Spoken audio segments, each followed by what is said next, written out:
یەکەم پێشانگای نێودەوڵەتی کۆماری ئیسلامی ئێران لە کەرکووک کرایەوە و 3 ڕۆژ بەردەوام دەبێت. لە کەرکووک بە ئامادەبوونی کۆنسۆلی کۆماری ئیسلامی ئێران و پارێزگاری کەرکووک و لایەنە پەیوەندیدارەکان یەکەم پێشانگای ئێرانی کرایەوە. پارێزگاری کەرکووک و سەرکۆنسۆلی ئێران بە گرنگیەوە دەڕوان نەکردنەوەی ئەو پێشانگایە و بە هەنگاوێکی باشی دەزانن بۆ کردنەوەی کەرکووک بەڕووی کۆمپانیای ئێرانیەکاندا. احنا بالنسبة هذا المعرض يعتبر فاتحة لمعرفة رجال الأعمال والصناعيين العراقيين بمستوى الصناعة والإنتاج الإيراني، وأعتقد أن غرفة التجارة هي الأسلوب الأفضل للتعامل، وإحنا سنسهل مثل هذه الأمور. مشاكل فنية معتمدة على تعليمات الوزارات في هذا الموضوع. احنا اليوم من خلال جولتنا بالمعرض أكو هناك مشاكل في إيصال البضاعة، نوعيات البضاعة، أكو هناك أيضا بضاعة عليها تقييد من الحكومة المركزية. احنا طلبنا من التجار تقديم كل مشاكلهم في طلب يوم غد، وسنخاطب الوزارات ونخاطب قيادة العمليات اللي موجودة في تسهيل الأمر. احنا نحتاج إلى تجارة حرة.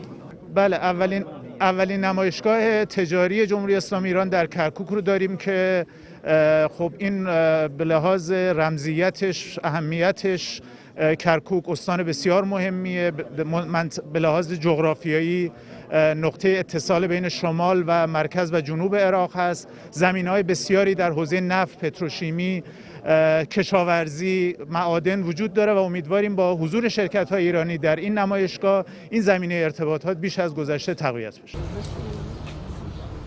لەم پێشانگایە زیاتر لە 50 کۆمپانیا بەشداریان کردووە.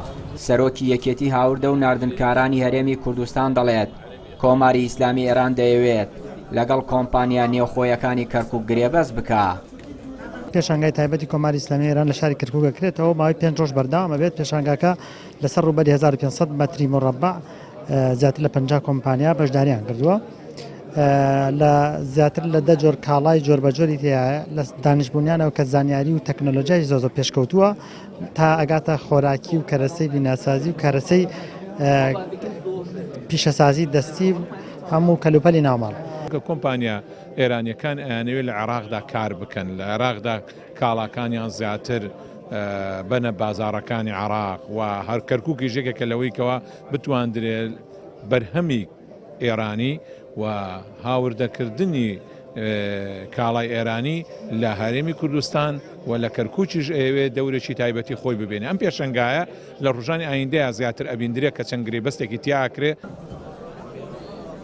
کردنەوەی ئەم جۆرە لە پێشانگایە لە کەرکووک لە ڕووی ئابووریەوە بۆ شارەکە گرنگە، بۆیە دەستەی وەبەرهێنانی کەرکووک و ئیدارەی شارەکە کردنەوەی دەرگای کەرکووک بەڕووی کۆمپانیا بیانی و هەرێمایەتیەکان بە گرنگ دەزانن بۆ زیادبوونی جوڵەی ئابووری و وەبەرهێنان لە شارەکەدا. چیانوری کەناڵی پەیام، کەرکووک.